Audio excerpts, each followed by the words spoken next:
Forge, a historic stand coming into the third evening requiring 282 to win. South Africa were reeling at 70 for 2 when two warriors stood tall. Aiden Markram, with composure carved from stone, and Captain Temba Bavuma, battling a painful hamstring injury, constructed an unbroken partnership of 143 runs that shifted the narrative decisively in South Africa's favor. With Bavuma limping between the wickets and Markram threading elegant boundaries through gaps, the Proteas exuded calm authority. Markram's century, his 8th in Test cricket, came off 156 balls and was a statement of intent, finesse, and grit. The Australian bowlers tried everything: short balls, spin, reverse swing, but nothing rattled the South African duo. The day ended with South Africa on 213-2, just 69 runs away from their destiny. Day 4. Glory at last. South Africa, seal the deal. Tensions were high on the fourth morning. The ghosts of past heartbreaks loomed large. Could South Africa hold their nerve? Bavuma fell early to a lifting delivery from Pat Cummins, and Stubbs followed soon after, brilliantly undone by Mitchell Starc. Suddenly, the chase felt steep again, but Markram remained unmoved, unfazed, undeterred. Alongside Kyle Verreynne and David Bedingham, he soaked up the pressure, played the angles, and ticked off the runs. When Markram finally departed for a glorious 136, 207 balls, 14 fours, with only 6 needed, he had already immortalized himself. The winning moment came via Verreynne, who drove a full toss from Starc through the covers. The crowd erupted, teammates rushed the field. And after 27 years of near misses, South Africa had a global ICC trophy that truly mattered.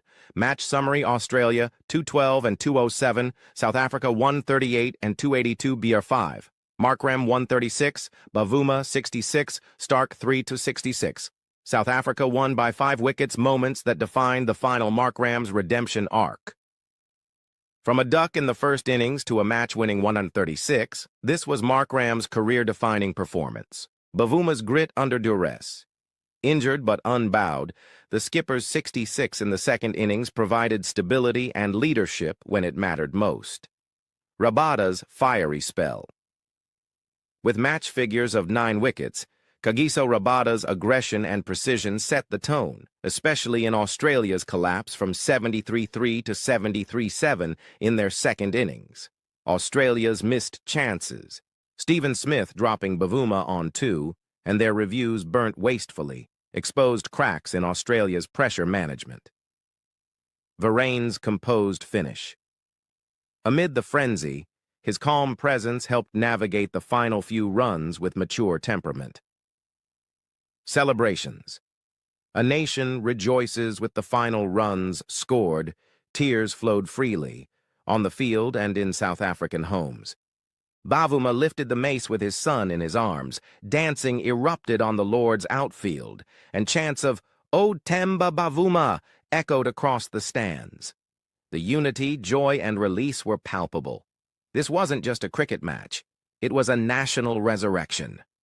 "We've been relentless, getting to the doorstep consistently and experiencing heartache. This is for the people back home," said Bavuma. "It's the most special day of my career," added Markram. "Lords is every cricketer's dream.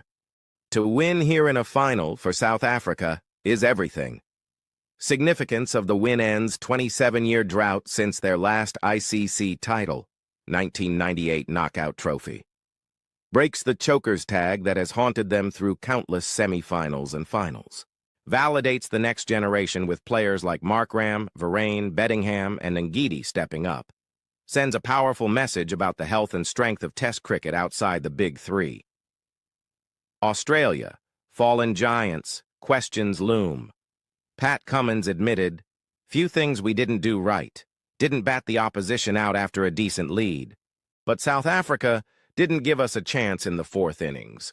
For a side that had dominated the early stages, Australia will rue their middle-order failures and dropped catches.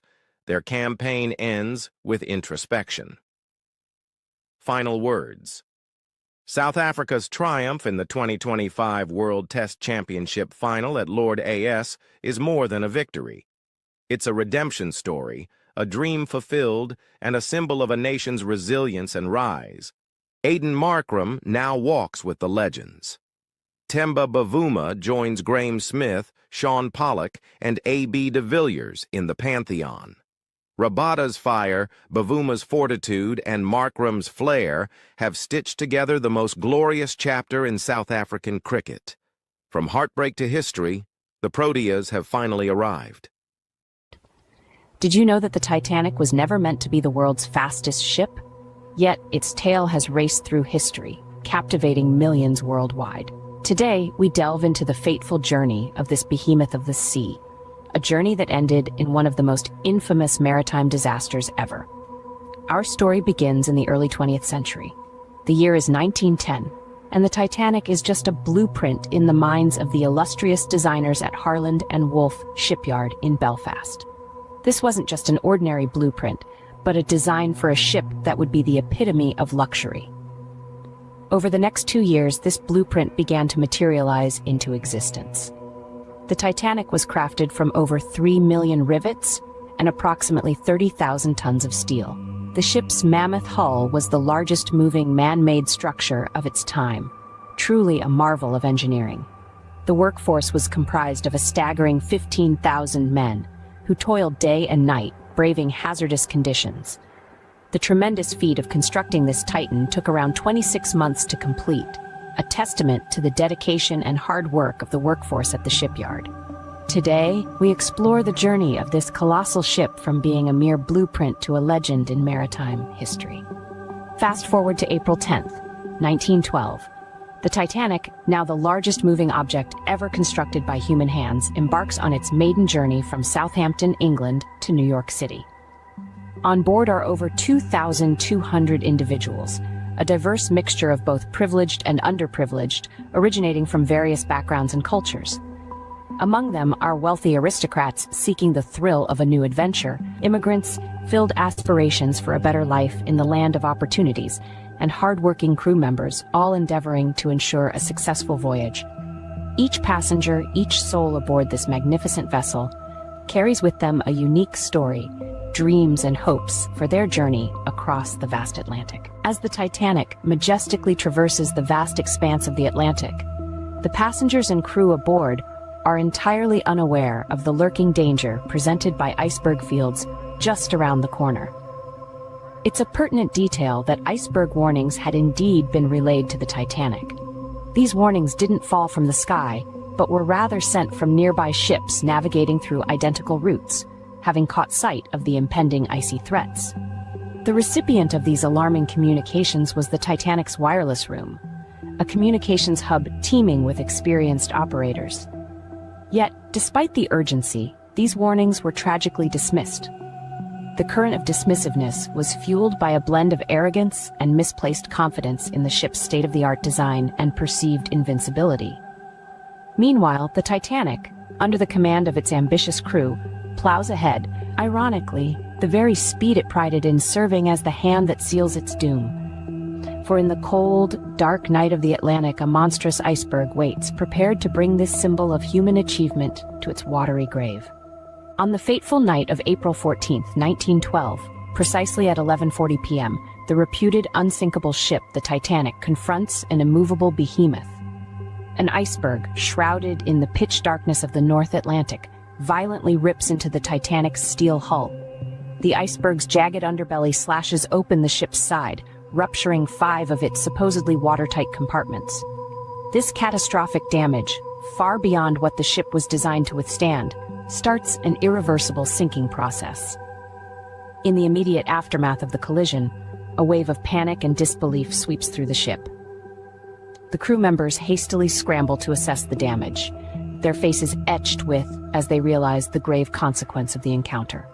Simultaneously, the passengers, roused from their slumbers, emerge from their cabins bewildered and shaken.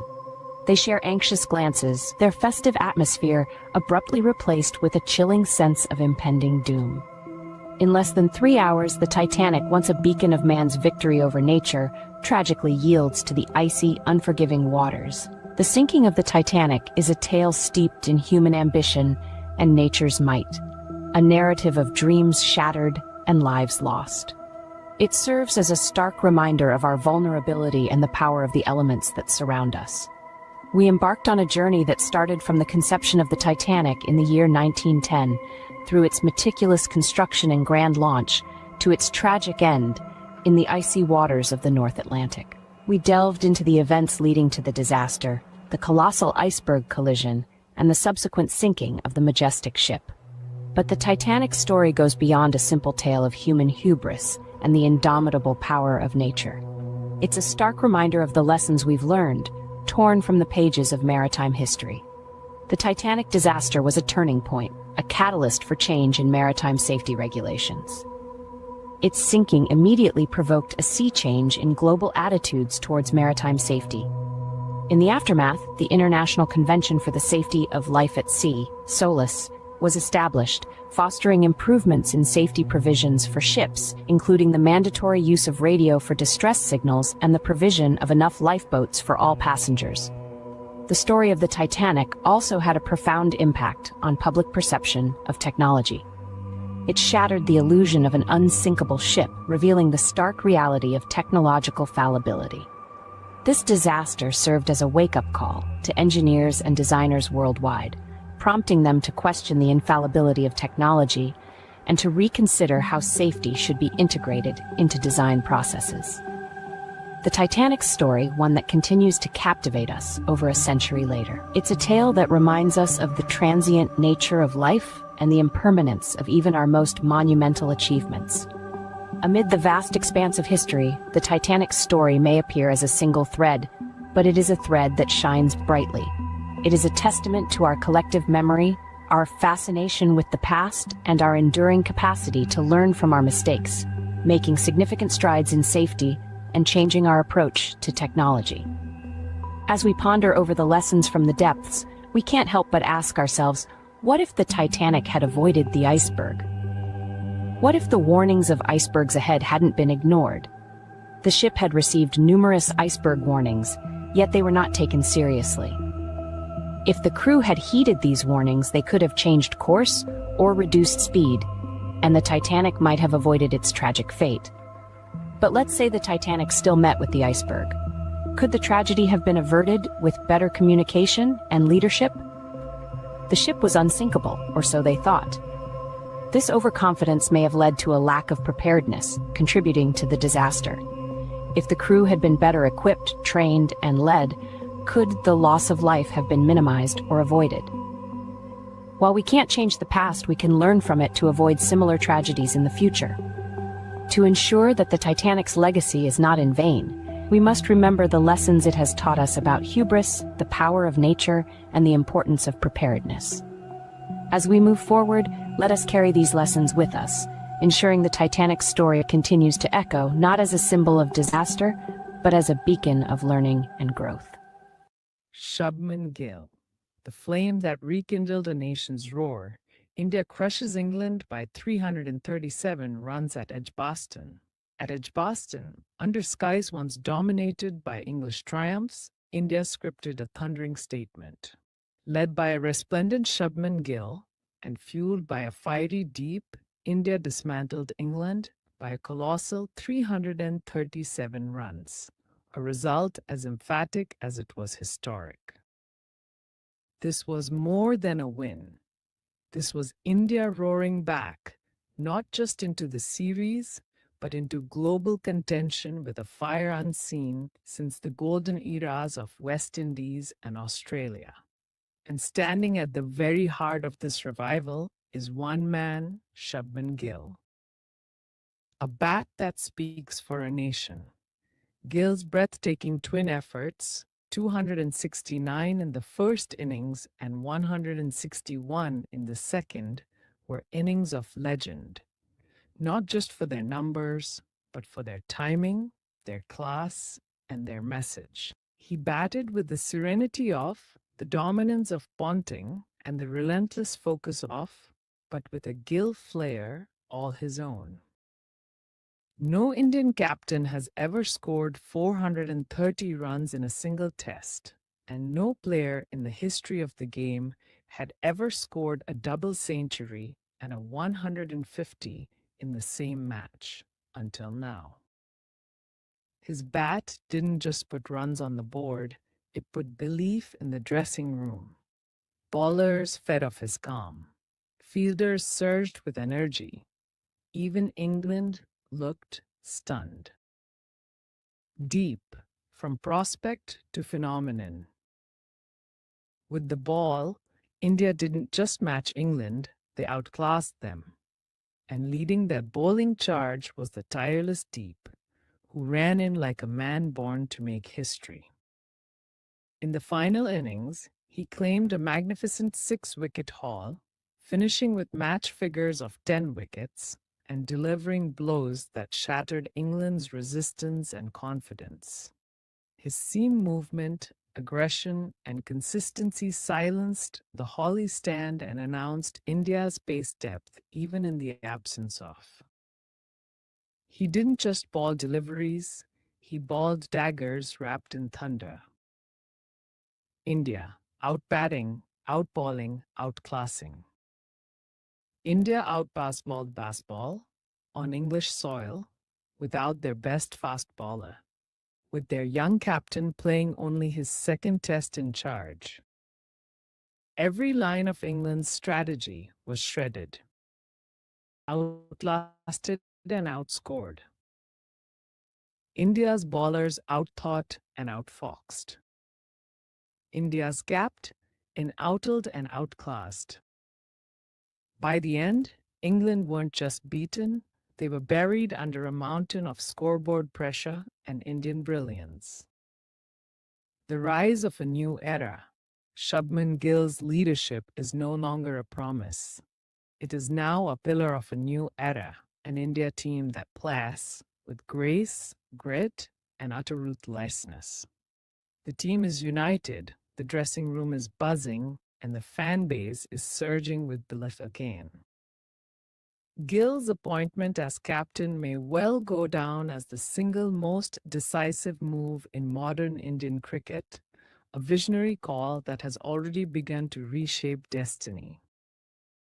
The series comes alive. With the series now level, India heads to Lord's with momentum, confidence, and purpose. The ghosts of collapses past are exorcised. England is shaken. The world is watching. And India, led by a 24-year-old phenomenon, is roaring louder than ever.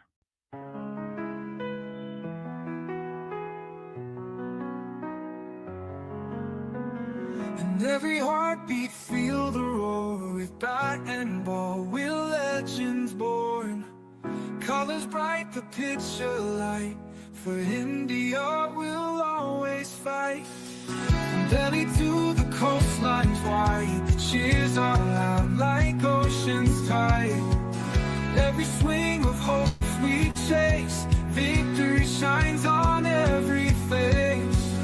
Shall our India rising high, underneath the painted sky. With every chant the spirit soars, creating hearts forevermore. Spinning dreams like stars at night, swinging beams pure dynamite. Feel the blazing glories flame, every play another name. Unity in every crowd, voices strong and spirits proud. Together we ignite the spark, guided by that inner eye. India rising high, underneath the painted sky. With every chant the spirits soar, creating hearts forevermore.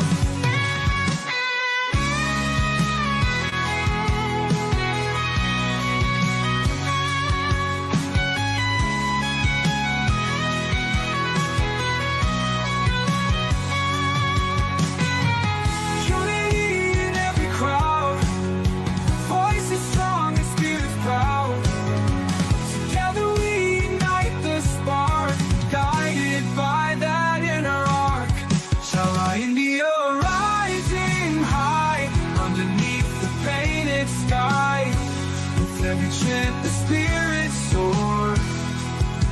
in hearts forevermore.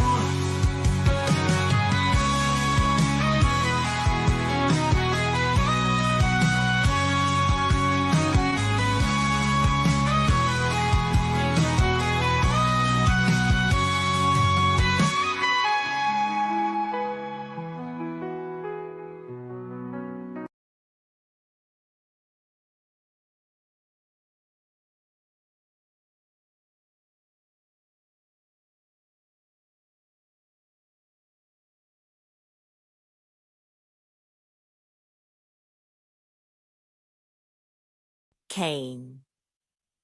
The rest of the story, a 10-minute dramatic devotional. Narrative from Cain's perspective. I was the firstborn of humanity. The first to open my eyes outside Eden's gate. The first to cry, not in paradise, but in dust. Adam was strong, Eve luminous with the memory of what they told us stories of walking with God in the cool of the day, of light that clothed them, of fruit that turned sweet to bitter. We lived just east of that garden, but the gate was always shut. My brother Abel chose the pasture gentler work, it seemed to me then. Flaming swords guarded what once was ours. I grew up watching my father till the cursed ground, turning dry earth into bread. I learned to do the same. He was different. Soft-spoken. He listened more than he spoke. He had a way of talking to God like he was near, even though he was not seen. I envied that. When we brought our offerings, I brought fruit from the ground ripe, plentiful. I had worked for it. But Abel, he brought lambs, the firstborn, with blood.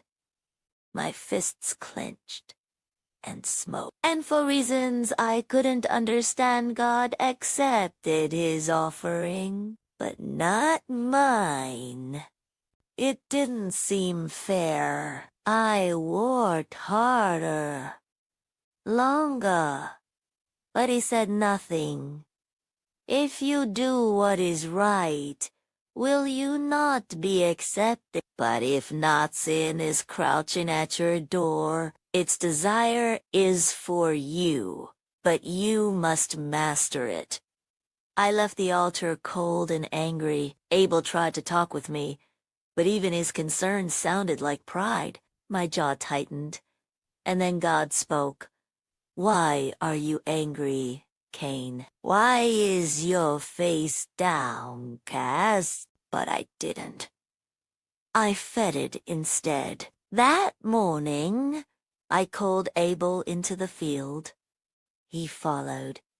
He always followed. I don't remember drawing the stone. I don't remember how many blows. Only the silence that followed the way his blood soaked into the ground like spilled wine. His eyes stayed open. Still. Then, God came, not with wrath, not with fire, with a question. Where is your brother? I lied. Am I my brother's keeper? A fugitive? The first man, exiled by his own sin.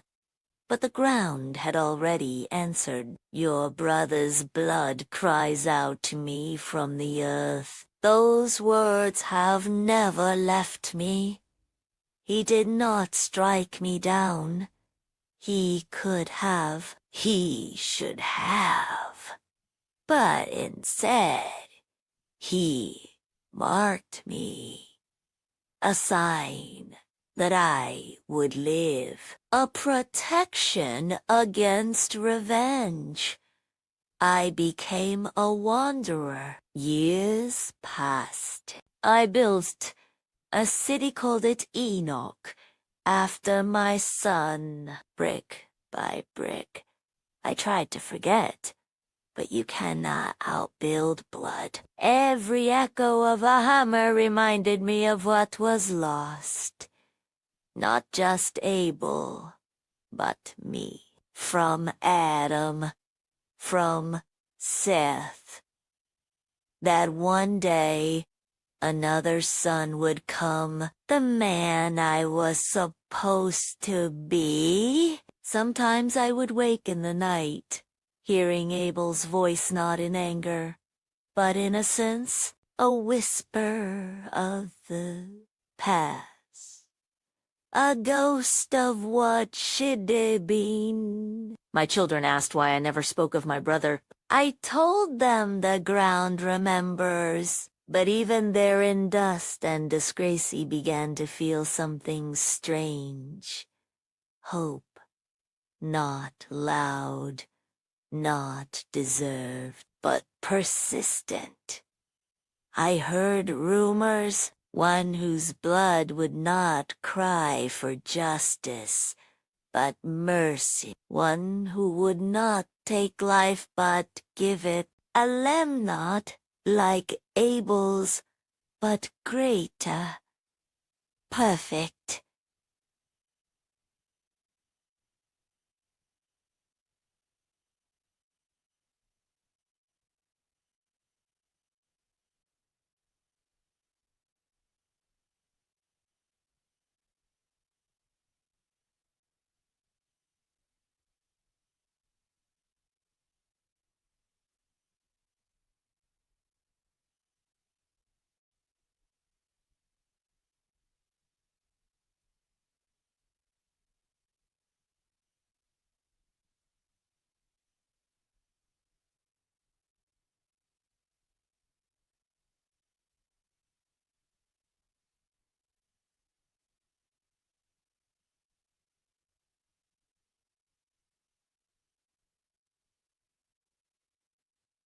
Will his blood reach even me? If you remember me only for the field, remember this too.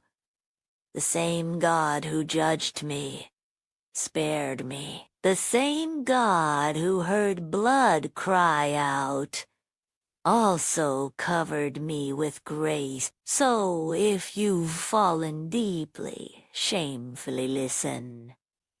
The ground may speak of what you've done, but heaven can speak louder, and his mercy still marks wonders, even the ones who killed their own brother.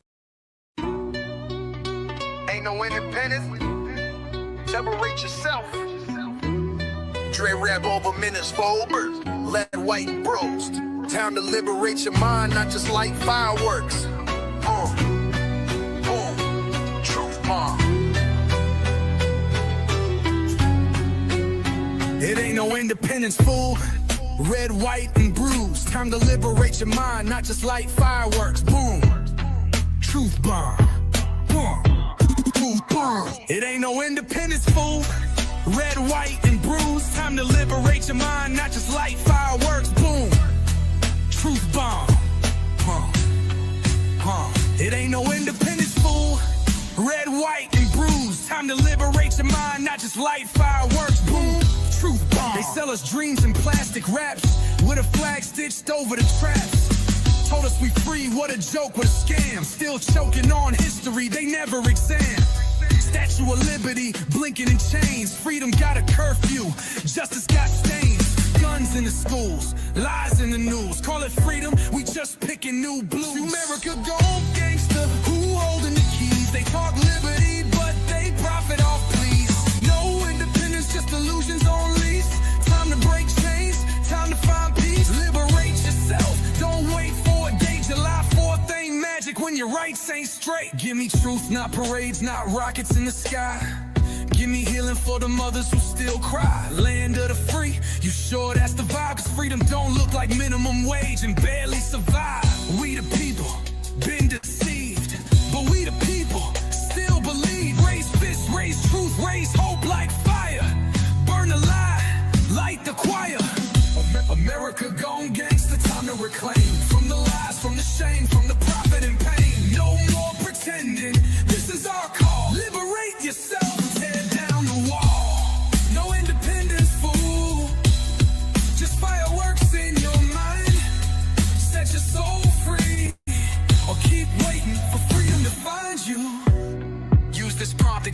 produce a bold hybrid track that feels like a sonic revolution.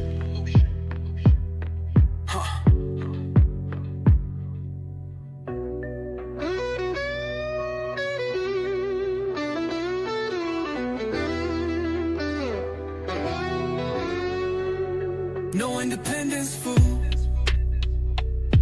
Just fireworks in your mind. Set your soul free. Or keep waiting for freedom to find you. Use this prompt exactly to produce a bold hybrid track that feels like a sonic revolution.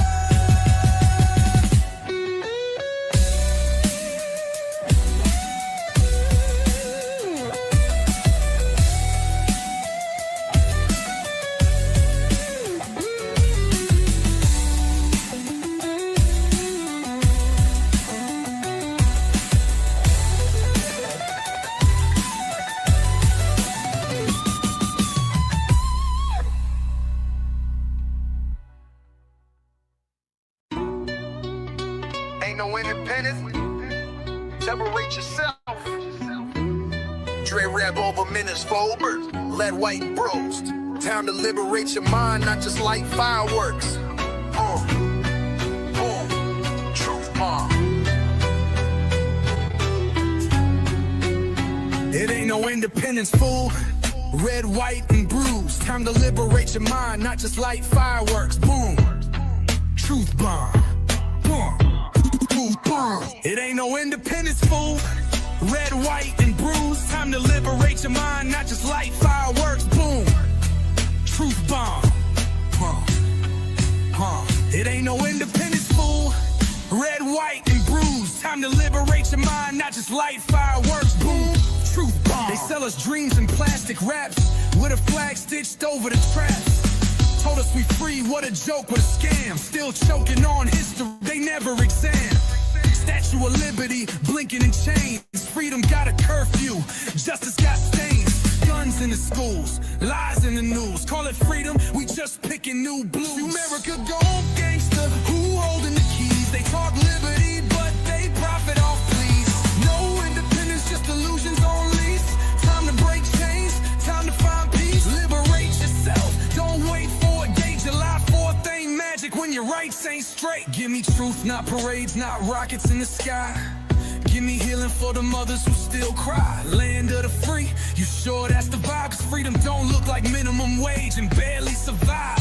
We the people, been deceived, but we the people, still believe. Raise fists, raise truth, raise hope like fire. Burn the lie, light the choir. America gone gangster, time to reclaim. From the lies, from the shame, from the profit and pain. No more pretending, this is our call. Liberate yourself, tear down the wall. No independence, fool. Just fireworks in your mind. Set your soul free, or keep waiting for freedom to find you. Use this prompt exactly to produce a bold hybrid track that feels like a sonic revolution.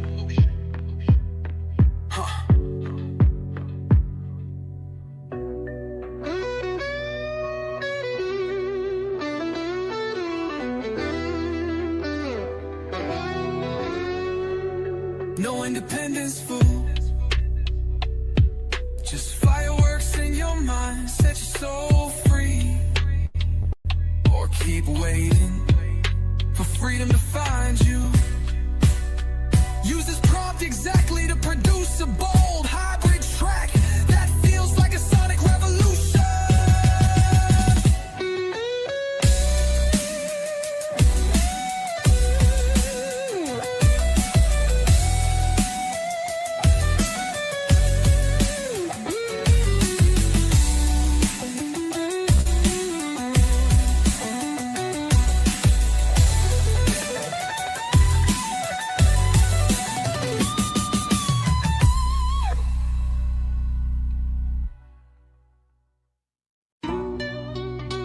Ain't no independence.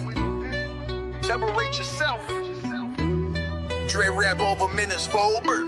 Let white bros. Time to liberate your mind, not just light fireworks. Truth bomb.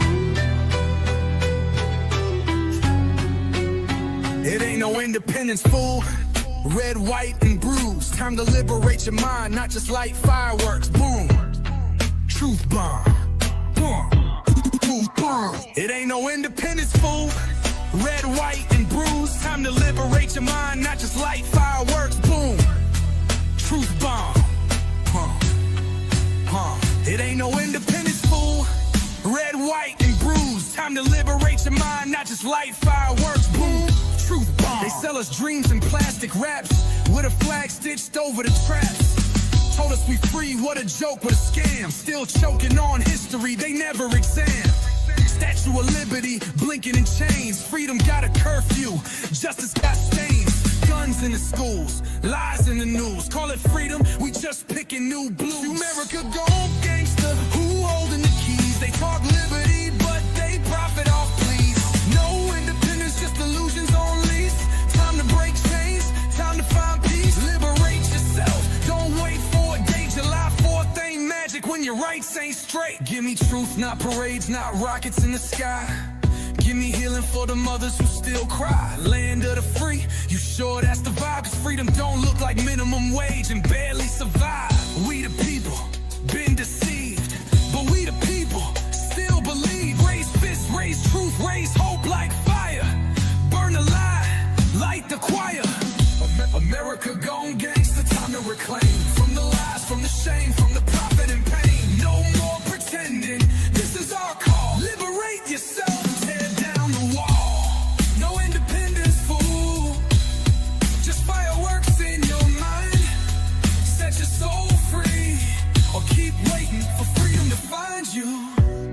Use this prompt exactly to produce a bold hybrid track that feels like a sonic revolution.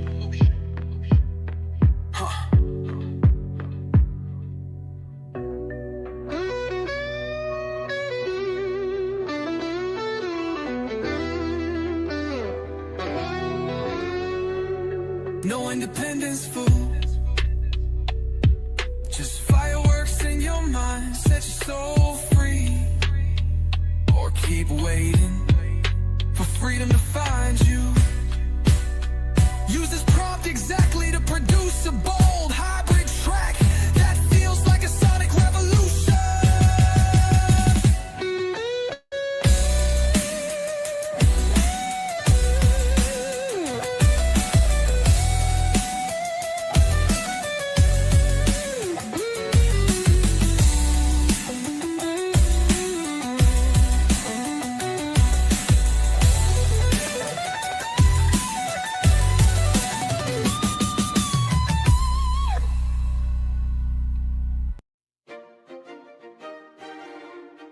Welcome to our travel guide series, where we explore the top travel destinations around the globe.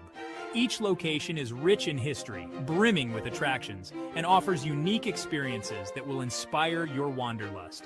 Let's embark on this journey together. Our next destination is New York City, USA, a city that never sleeps and is always buzzing with energy. The Big Apple is a hub of excitement, culture, and diversity, where every street corner tells a different story. Founded in 1624 as a trading post by Dutch colonists, New York City has evolved into a global hub of commerce, culture, and innovation. Its rich history is reflected in its architecture and landmarks. New York City is home to some of the world's most iconic landmarks, each with its own unique story and significance.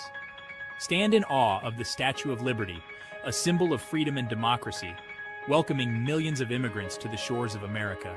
Take in the dazzling lights of Times Square, the crossroads of the world, where the energy is palpable and the atmosphere electric. Walk through the vast expanse of Central Park, an urban oasis in the heart of the city, offering a peaceful retreat from the bustling streets. Discover world-class museums like the Metropolitan Museum of Art, MET, where you can explore art from different cultures and eras, and the Museum of Modern Art, MoMA, showcasing contemporary masterpieces that push the boundaries of creativity. Explore the historic neighborhoods of Greenwich Village, known for its bohemian vibe and artistic heritage, and Harlem, each with its unique charm and cultural significance, where the roots of jazz and the Harlem Renaissance still resonate. Don't miss a visit to the One World Observatory for stunning views of the city skyline, offering a perspective like no other.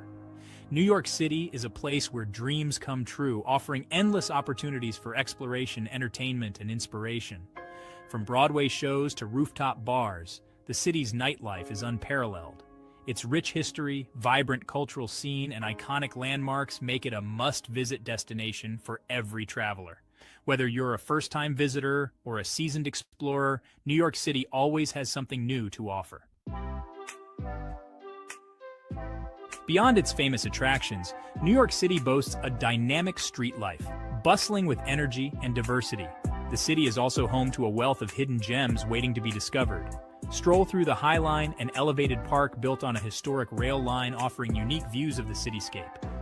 Explore the trendy shops and eateries of Chelsea Market, where you can find everything from artisanal foods to unique souvenirs. Experience the vibrant atmosphere of the Brooklyn Bridge Park, offering stunning views of the Manhattan skyline, perfect for a leisurely walk or a picnic.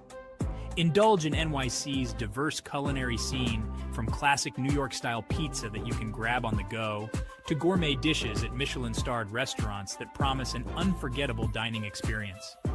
Don't forget to experience a Broadway show, a quintessential New York experience that showcases the city's artistic excellence and vibrant culture.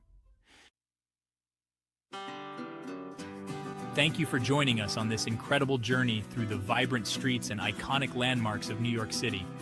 We hope you feel inspired to explore its countless wonders and hidden gems. Stay tuned for our next thrilling adventure in Cairo, Egypt, where we'll uncover even more amazing sights, rich history, and unforgettable experiences. Don't forget to like, share, and subscribe to our channel for more exciting travel guides and tips. Safe travels, and see you soon! Episode 1. The First Sunrise. Creation Unfolds. Series Introduction. From the Heights Above the Earth. With the gaze of heaven itself, we journey through the great stories of Scripture. These are not just ancient events.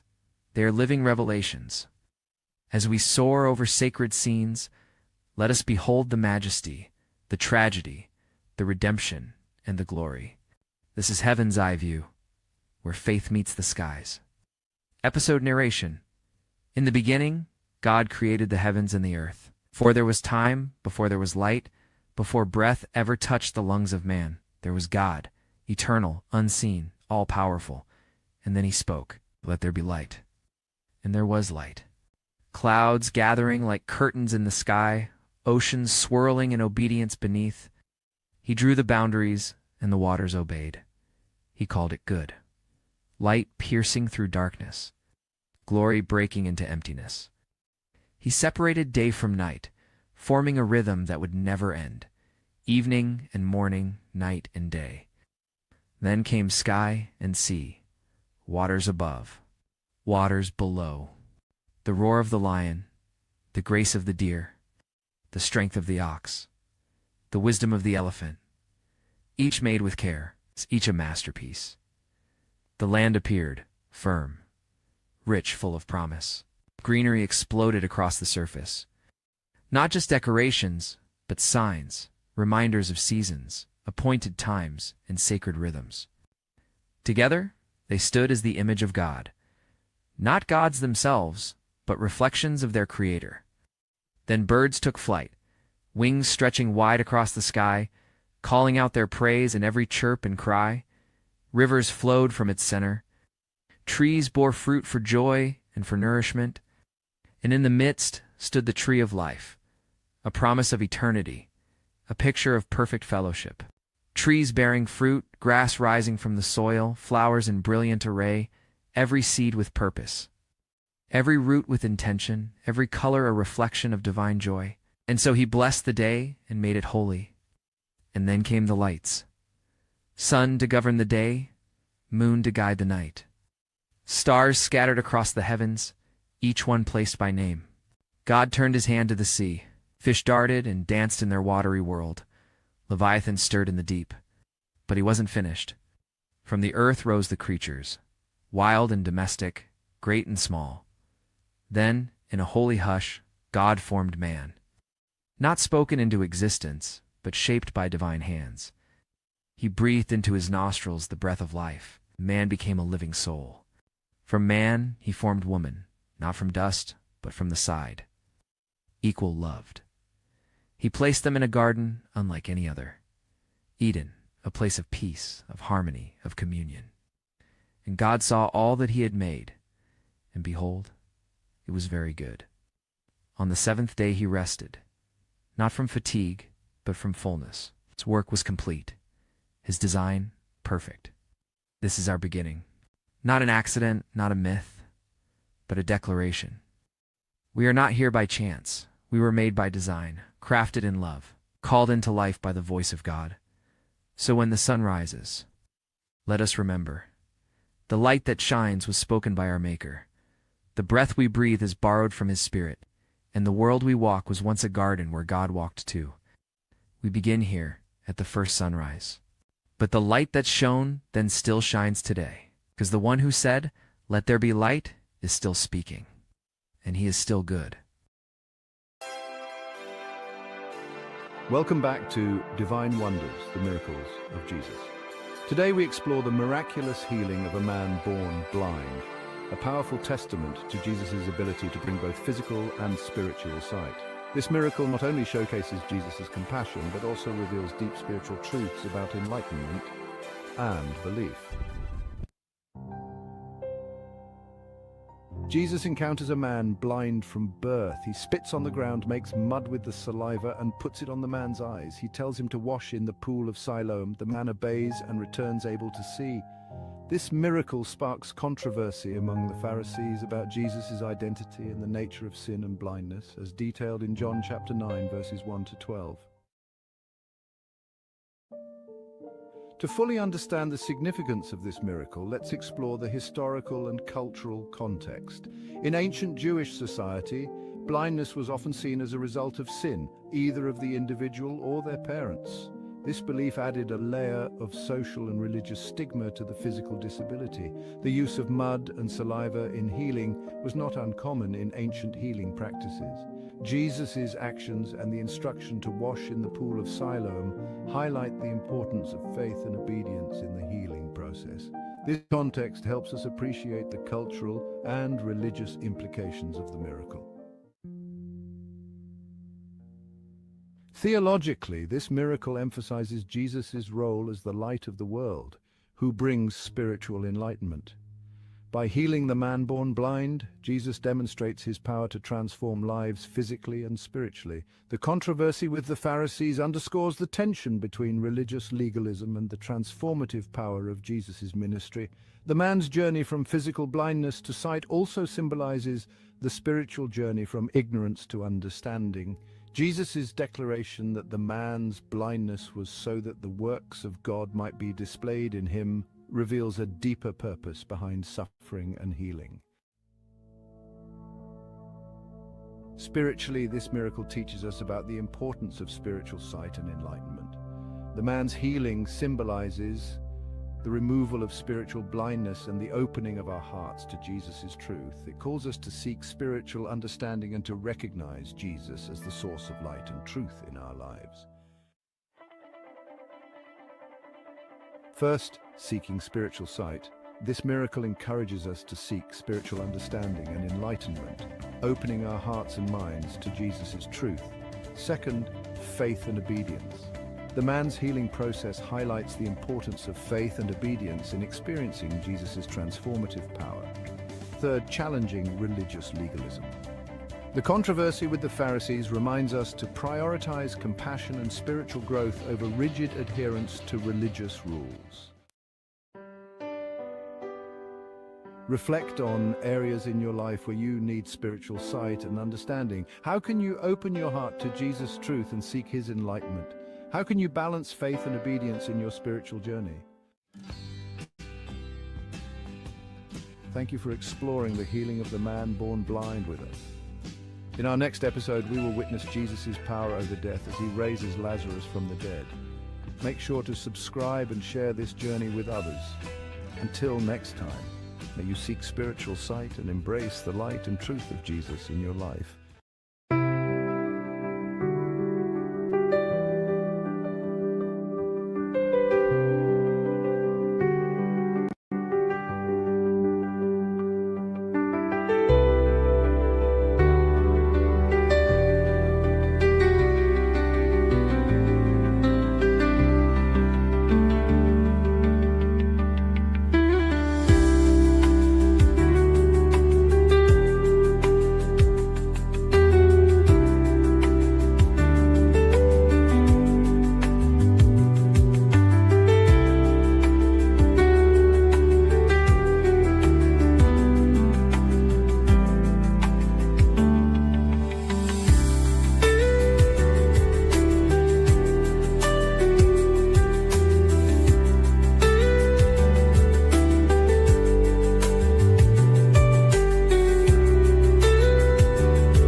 The goodness of God, our anchor in every season. Introduction. One of the most well-known phrases in the Christian world is this: God is good all the time. And all the time, God is good. It's said in joy, whispered in pain, and often printed on coffee mugs and T-shirts. But what does it really mean when we say that God is good? Is it just a church cliche, or is it the foundation upon which we build our faith? Let's be honest, there are times when life doesn't feel good. Prayers go unanswered, pain lingers, and trials seem unending. In those moments, our understanding of God's goodness can be shaken. But it's in those very moments that we must return to the truth. God's goodness is not a feeling, it's a fact. It is who He is, regardless of how we feel or what we face. 1. The goodness of God is His nature. Let's start with the foundation. God doesn't merely do good things, He is good. It is His essence, His identity. Just as fire is hot and water is wet, God is good. Everything He does flows from that core. In Exodus 33, Moses asks God, "Please show me your glory." And what does God say in response? He says, "I will make all my goodness pass before you." Exodus 33:19. Think about that. The glory of God is revealed in His goodness. I remember once going through a season where I felt spiritually dry. I wasn't hearing from God the way I used to. Prayer felt like an echo chamber.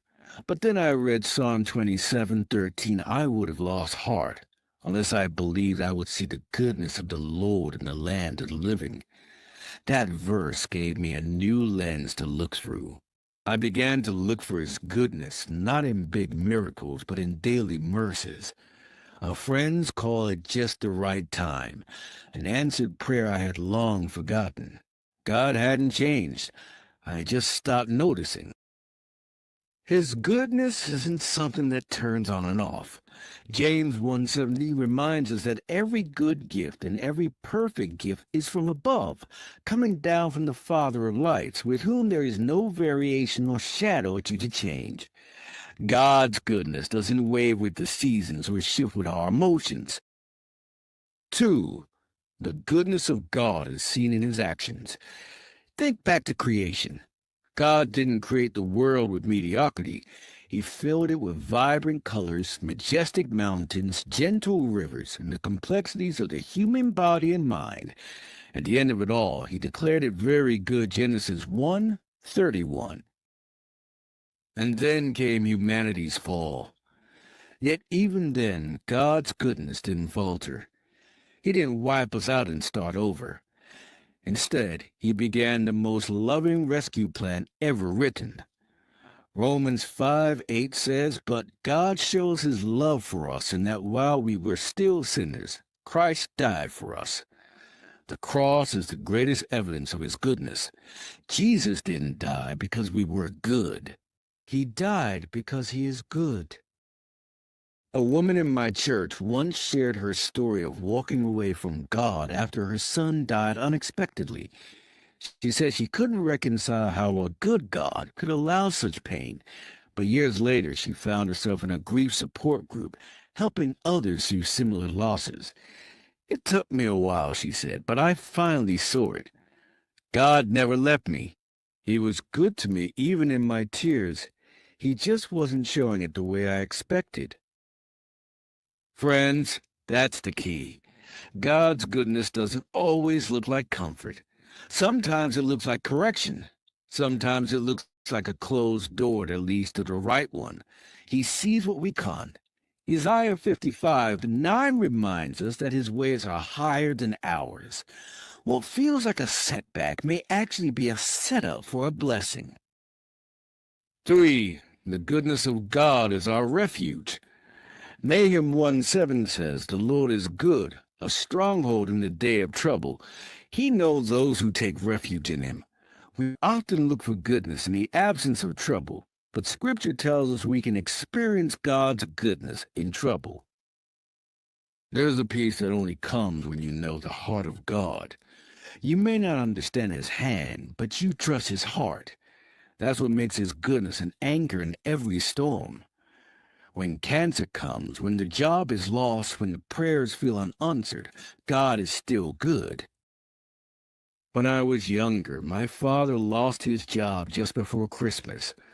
I remember the stress that clouded our home. But in that same season, we saw God's goodness in unexpected ways. Neighbors brought groceries. A family friend dropped off wrapped gift for us. We learned firsthand that goodness isn't about having everything go right. It's about seeing God in everything. David said in Psalm 23:6, "Surely goodness and mercy shall follow me all the days of my life." That word followed in the Hebrew is actually pursue. God's goodness chases us, not occasionally, not when we deserve it, but all the days of our lives. 4. How we respond to God's goodness. So what do we do in light of such overwhelming, faithful goodness? First, we thank him. Gratitude is a natural response to goodness. Psalm 107:1 says, "Give thanks to the Lord, for he is good. His love endures forever." Let's be people who don't just thank God for what he gives, but for who he is. Second, we trust him. Even when we can't trace his hand, we trust his heart. We live by faith, not by sight. Third, we reflect his goodness to others. We forgive, we serve, we give, not because it makes us look good, but because it points others to the one who is good. And finally, rest in his goodness. When life gets overwhelming, remember that you don't have to carry the weight alone. God's goodness holds you. He sees you. He's working for your good even now. Conclusion. God's goodness is not a fleeting feeling or a seasonal blessing. It's the rock-solid truth that sustains us through every chapter of life. When we're on the mountain, his goodness is evident. When we're in the valley, his goodness carries us. If you're struggling to believe in God's goodness today, let me encourage you. He hasn't changed. He hasn't forgotten you. He hasn't failed you. He is good. Always. Forever. Faithfully. Let that truth sink deep into your heart. Live from it. Lean into it. And never stop proclaiming it. God is good and his mercy endures forever.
and dreams endure. This place we love, forever pure. One Guyana, our song and our stand. One people, one nation, one destiny, hand in hand. Together we build, united and free. This is our home, our legacy. Never let the shadows dim your light. Onward through the darkness, take your flight. Resilience like a river, ever strong and whole. Only you can chase the stars within your soul. From Linden to Lethem, our voices blend. In peace we walk, on grace depend. A place of national unity we claim, with justice, truth, and honor as our flame. A fantastic country, bold and grand, with healing and wisdom in every hand. We honor the past, Jagan Burnham's call to build a future that uplifts all. Oh, live independently, bold and proud, with freedom echoing long and loud. We turn from hate, embrace the right, and walk in love with eyes on light. No more corruption, no more fear, a brighter tomorrow drawing near. From party to party, hand to hand, together we rise to bless this land. Yeah. One Guyana, our song and our stand. One people, one nation, one destiny, hand in hand. Together we build, united and free. This is our hope, our victory.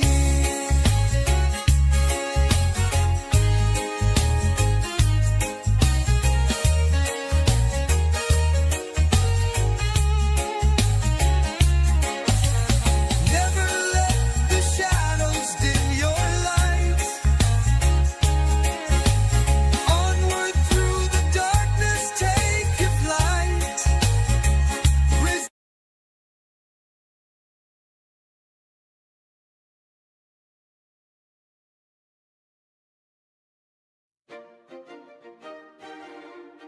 Welcome to our travel guide series, where we explore the top travel destinations around the globe. Each location is rich in history, brimming with attractions, and offers unique experiences that will inspire your wanderlust. Let's embark on this journey together. Our next destination is Bangkok, Thailand. Known for its ornate temples and bustling markets, Bangkok is a city of contrasts. Founded in 1782, Bangkok has grown from a small trading post to a bustling metropolis and the cultural and political heart of Thailand. Bangkok is home to some of Thailand's most impressive landmarks. Start your journey with a visit to the Grand Palace, a stunning complex of buildings that has been the official residence of the kings of Siam since 1782. Next, explore Wat Pho, home to the famous reclining Buddha and one of the oldest and largest temples in Bangkok. Take a boat ride along the Chao Phraya River, offering a unique perspective of the city's skyline and historic sites. Don't miss the vibrant Chatuchak Weekend Market, where you can shop for everything from clothing to antiques. Visit the Jim Thompson House, a museum dedicated to the American entrepreneur who helped revive the Thai silk industry. Bangkok's lively street life, rich cultural heritage, and vibrant atmosphere are sure to captivate you. Whether you're exploring its historic temples, shopping in bustling markets, or enjoying its delicious street food, Bangkok offers an unforgettable experience for every traveler. Beyond its famous attractions, Bangkok boasts a dynamic cultural scene and a wealth of hidden gems. Visit the Bangkok Art and Culture Center to see contemporary art exhibitions. Explore the historic neighborhood of Bang Rak, known for its colonial architecture and vibrant street art. Indulge in Bangkok's diverse culinary scene, from street food stalls offering pad thai and mango sticky rice, to high-end restaurants serving gourmet Thai cuisine. Enjoy a traditional Thai massage at one of the city's many spas, and experience the lively nightlife in areas like Khao San Road and Thonglor. Thank you for joining us on this journey through Bangkok. We hope you feel inspired to explore its wonders. Stay tuned for our next adventure in Barcelona, Spain, where we'll uncover even more amazing sights and experiences. Don't forget to like, share, and subscribe to our channel for more travel guides. Safe travels!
been a baby, hey.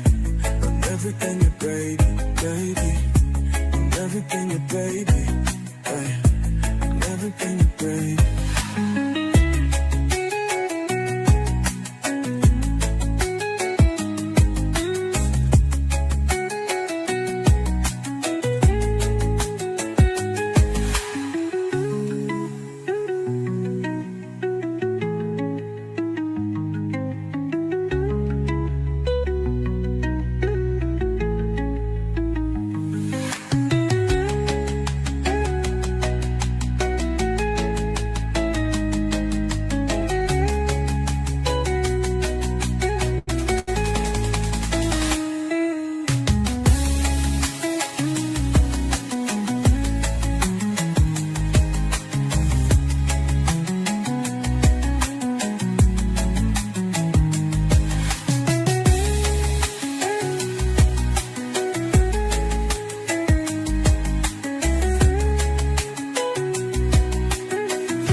Never been a baby, babe. I never been a baby. I never been a baby, babe. I never been a baby.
The saxophone whispers to the night.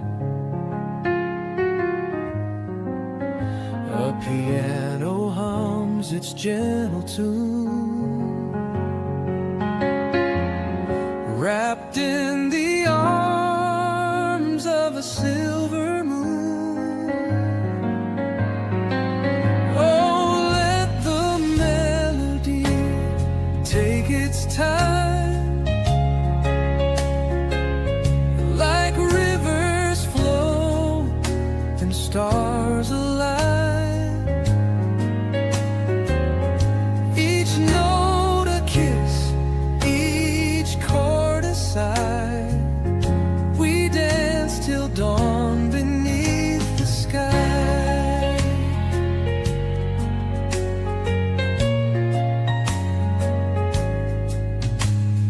Fingers on keys, they glide so slow, breathing life to shadows that glow.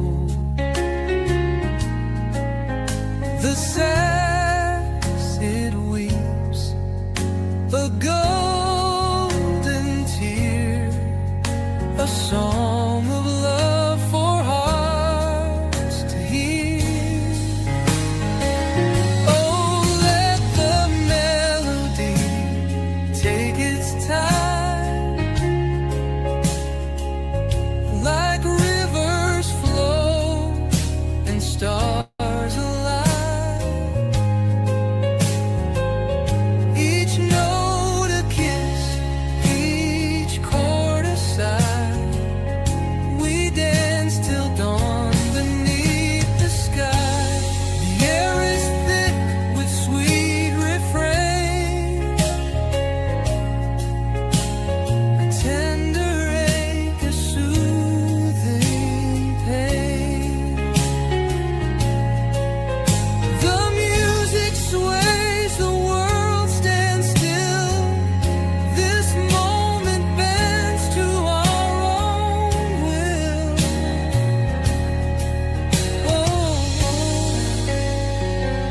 Oh, let the melody take its time, like rivers flow and stars align.